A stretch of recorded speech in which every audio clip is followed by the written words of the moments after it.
Ladies and gentlemen, welcome to the House of Wax.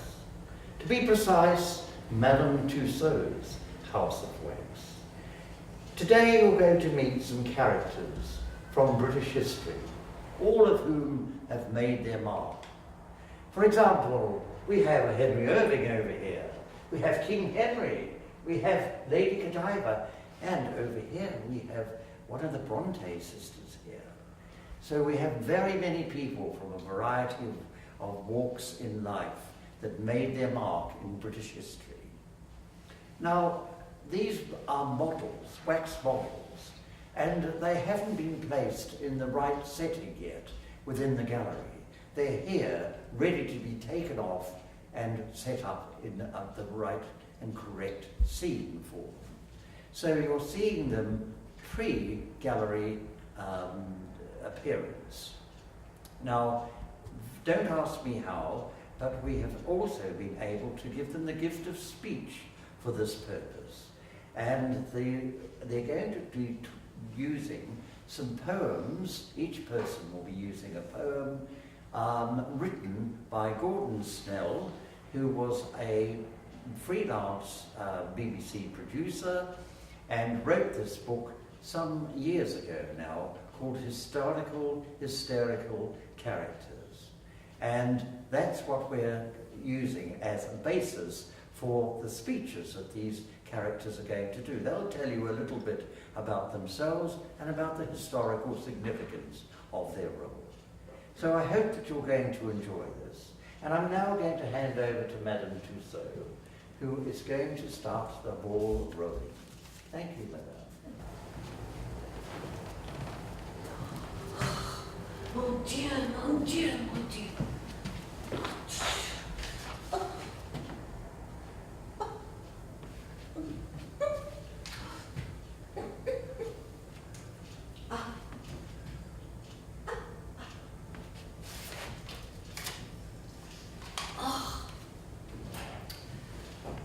Madame Tussauds said, France will be too revolutionary for me, but England now will be a dawdle for someone who can make a model.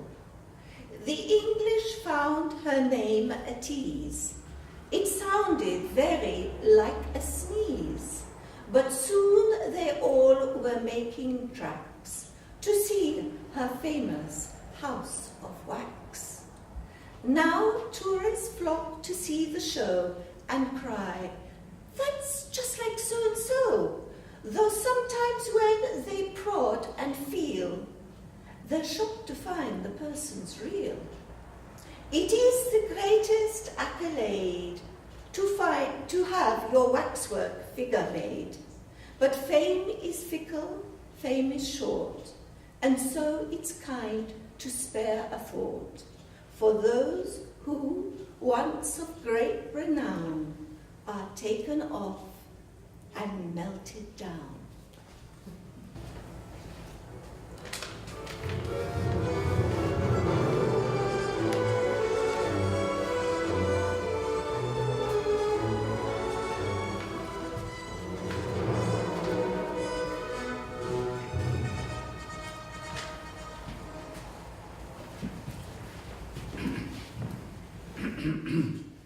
Some actors found it quite unnerving to take the stage with Henry Irving. He'd choose his cast, and when they all came to the first rehearsal call, he'd exercise his thespian art by reading every single part. Off stage, his joy was making merry with that great actress, Ellen Terry. She was, though some might think it shady, in every sense his leading lady. Irving enjoyed a great career. The people flocked to see and hear when in the theatre he'd appear as Hamlet, Romeo, or Lear. Now, theatre nights are two a penny, but Irving was the first of many. They said, it's just what he deserves. I hope he won't get first night nerves.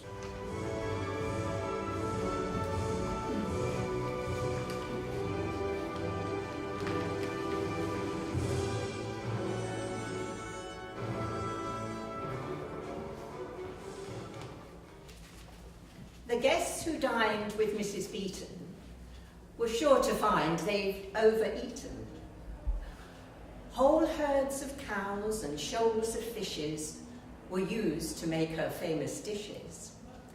She had a bucket as a scoop to ladle out the oxtail soup. The whipped cream on her trifle rose higher than the Tower of Eiffel. In every dish, her books inform us, the quantities must be enormous. For Mrs. Beeton took the view, why use 1 egg when 12 will do? How those Victorian gents indulged, no wonder that their waistcoats bulged. They gorged on goose, munched mounds of mutton, and then undid another button.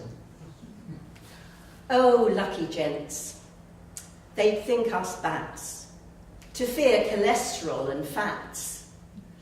They exercised, when they were able, by simply lurching from the table. Now, in this era of the slimmer, poor Mrs. Beeton's fame grows dimmer.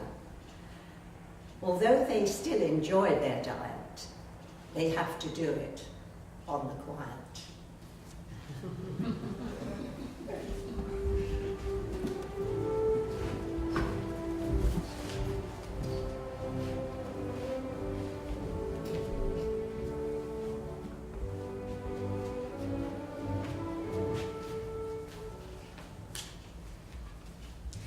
In every chariot driving test, Queen Boadicea was the best. She drove so well along the road, she never squashed a single toad. And yet whenever there was need, the Queen could drive at breakneck speed. And when the Grand Prix came along, her driving skills amazed the throng. Her challengers just went to bits. They saw her roar into the pits, and in 1 minute change a wheel, whilst gulping down a 3-course meal. And when she'd won the race, of course, she gave champagne to every horse. They say Ben-Hur, that charioteer, once made a guest appearance here. 5 days they raced, the Queen and Ben, to John O'Groats and back again. The umpire said, "My loyal heart stirs. The victory is hers, not hers." One day her high priest told the Queen, "Look how improved our roads have been. I think that I can read the omens. We're being invaded by the Romans." Queen Boadicea drew her sword. "We'll kick the blighters out," she roared. "We'll slice them up into spaghetti and scatter them like pink confetti." For months she roamed around the land, leading her gallant warrior band. And oh, what fear her foes did feel to hear her thundering chariot wheel. And many a legionnaire from Rome began to wish he'd stayed at home. Our story doesn't end so good, not in the way we'd hoped it would. But what a woman, what a leader, what a warrior queen! She's the best we've ever seen.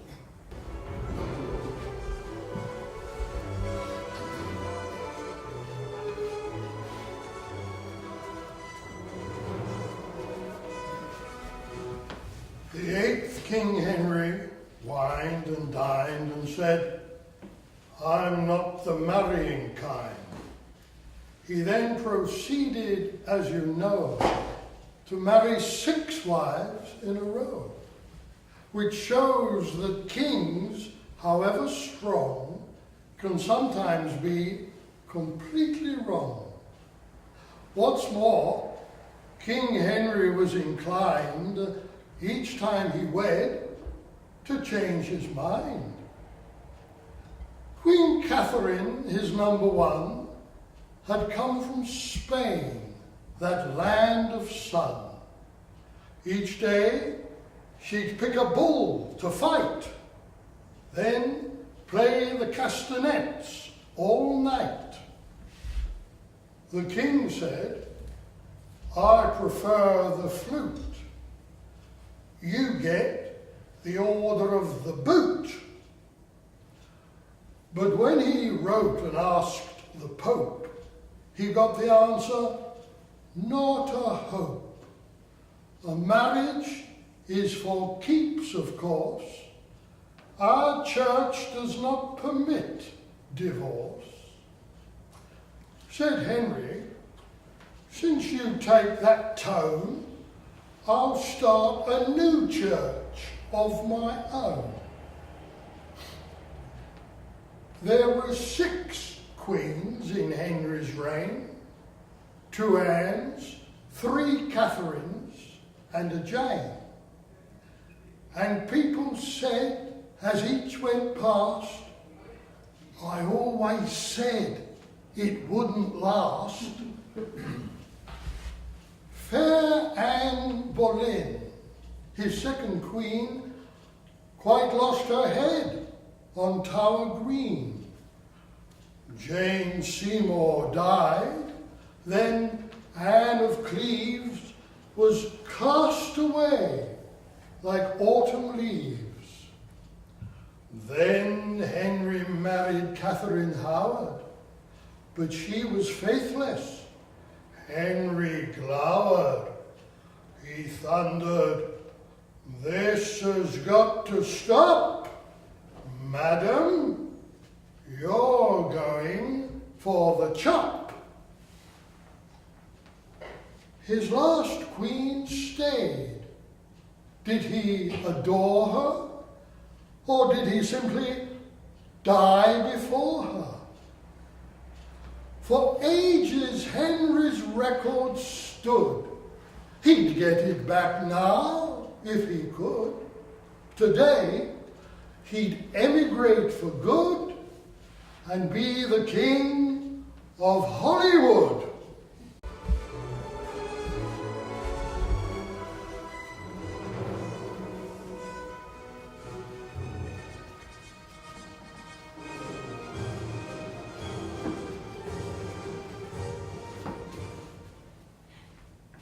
Godiva was a kindly girl, and like her spouse, the wicked Earl. He taxed his people to the hilt. Non-payment meant that blood was spilt. Each luckless debtor lost his life, which much disturbed the Earl's fair wife. She pleaded, if you'll show some pity, I ride quite naked through the city. He never thought she'd really dare, but there she was next morning, bare. The Earl's then joy could hardly stifle, for truly she was quite an eyeful. As she set out upon her ride, the citizens all stayed inside. Their shutters closed, their eyes they hid. At least, that's what they said they did. But Peeping Tom, that silly dope, went off and fetched his telescope. He said, I'd love to peep at her, and thus became the first voyeur. His punishment was swift and grim, and there'll be no more peeps from him. The Earl said, wife, a deal for deal. These savage payments we'll repeal. But just don't ask why we're not rich, when now we are both without a stitch.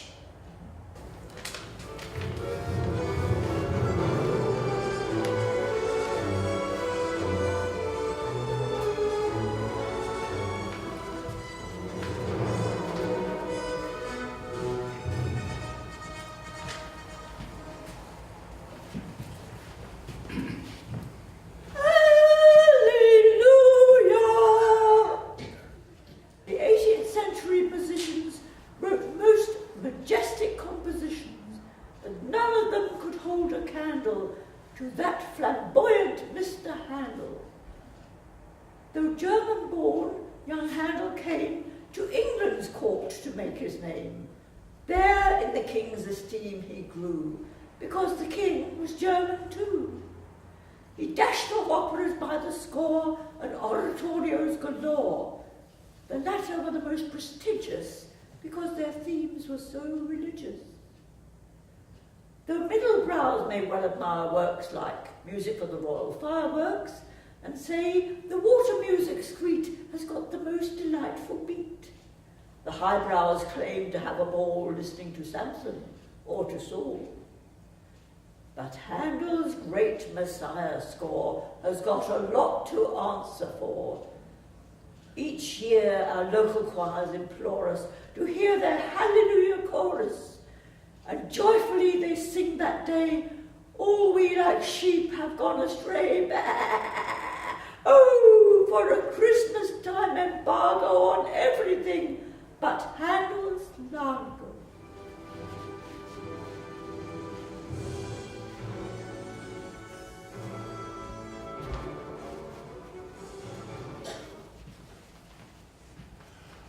One day, rehearsing at the Globe, Burbage said, "Will, put on this robe. I know the part that suits you most. Your cast as Hamlet's father's ghost." His words made William Shakespeare wince. He'd rather fancied playing the prince. But Burbage cried, "It's got to be." Will said, "To be or not to be? That is the question now, of course. I'd give my kingdom for a horse. But when the hurly-burly is done, I'll fear no more the heat of the sun, nor the furious winter's rage.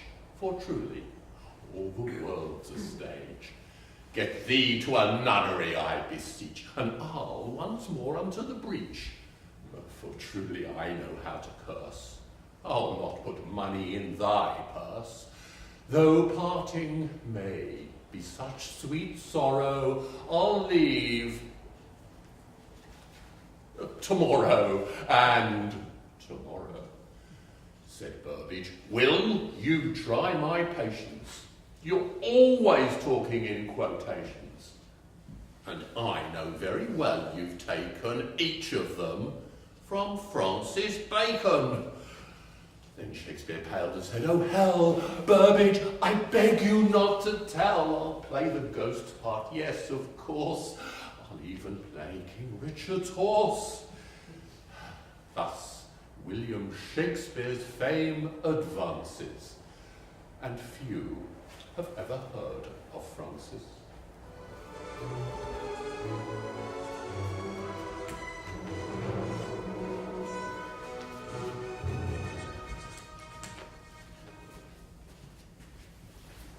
Dickens's long career began, he wrote an installment plan.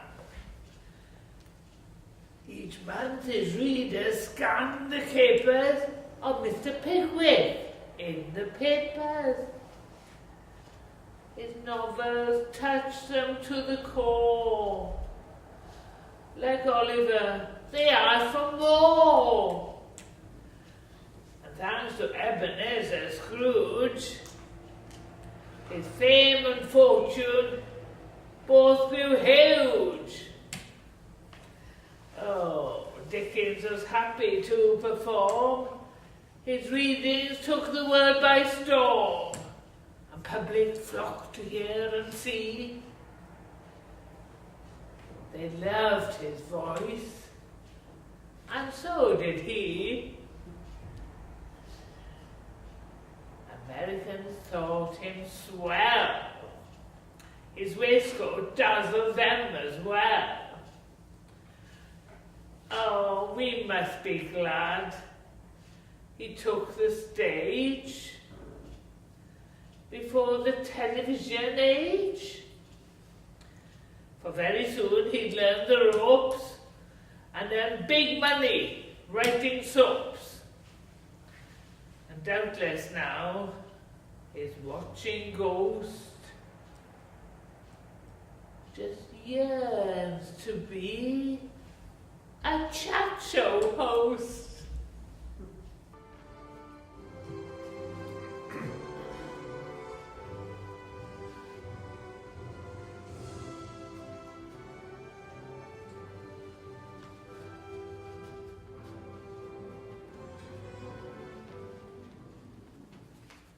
Did Captain Bligh deserve the mutiny? The facts deserve a lot more scrutiny. For Christian, his rebellious mate was full of most unchristian hate. He said, "Come lads, let's all get mutinous. We'll claim Bligh really put the boot in us. We'll cast him off like so much dross. Then Fletcher Christian will be the boss." Bligh and his friends were set afloat, with no maps, in an open boat. And Christian shouted with delight, "Goodbye, and don't forget to write." Those rebel sailors little thought he'd live to write a full report. But Bligh's performance was terrific. He could have starred in South Pacific.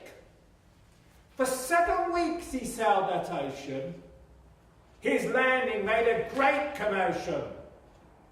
The islanders in quite a state said, "Boy, that guy can navigate." No wonder Bligh had caused a rumpus. He'd done it all without a compass. But Fletcher Christian, foolish chap, just found a dot upon the map. And all his men moaned, "We're in bits. This Pitcairn Island is the pits." And Christian thought, next time I try to tangle with a bloke like Bligh, I'll get my man like any mountie before I go and take the bounty.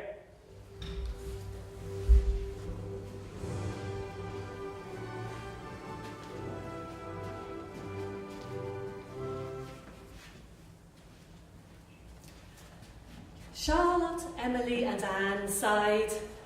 "We must do the best that we can, although life is far from jovial here. The Yorkshire moors are damp and drear, our dad's as mad as old King Lear, and brother Branwell's on the beer. But we'll defy the mournful mists by all becoming novelists." So, Emily researched at nights the atmosphere for Wuthering Heights. Her sisters wondered, was it true she was researching Heathcliff too? Charlotte's Jane Eyre was grim but groovy, and Orson Welles was in the movie. They knew their writing might not strike a publisher as ladylike, and so, to pander to the prim, they each took on a pseudonym.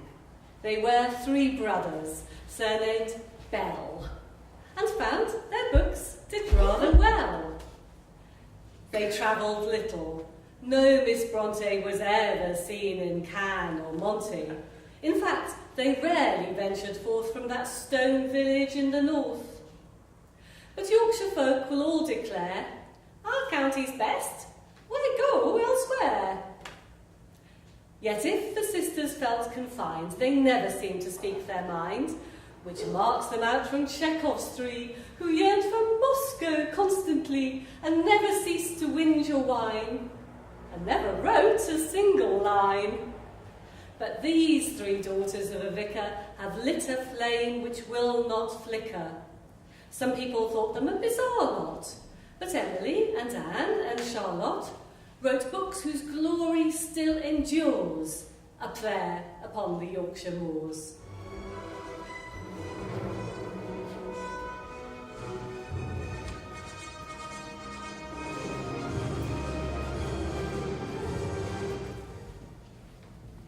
Robin Hood believed that he was bigger than any legendary figure, and so he growled with irritation, "Red Riding Hood is no relation."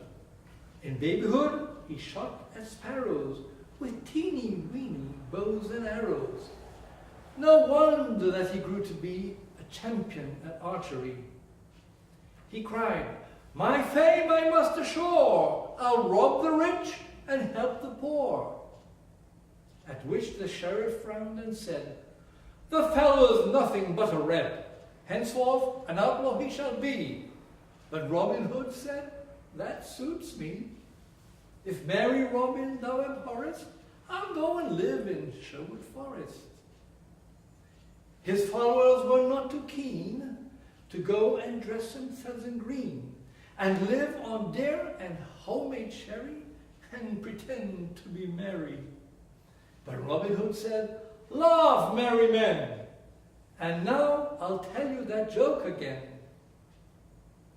Soon Friar Tuck and Little John began to wish they hadn't gone. Young Will turned scarlet, and the fun was too much for the miller's son. The merry men went into action to find their leader some distraction. They brought Marianne, and Sherwood at once became his and her wood. And while she listened to his quips, a smile was always on her lips. What saintly patient merry men find in ladies of the Marian kind.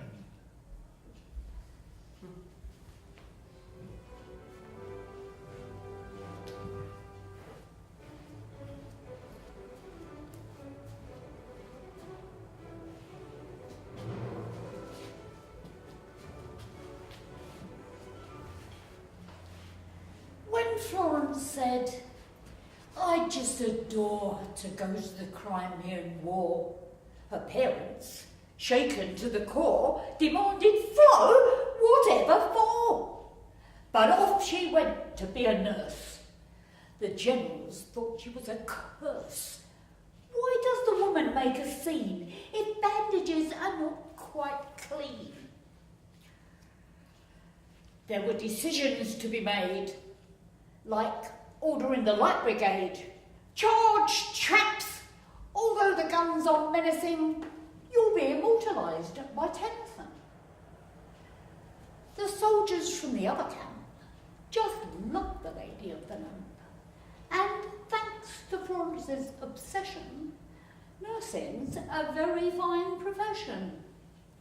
But just like Florence's brigade, they're overworked and underpaid.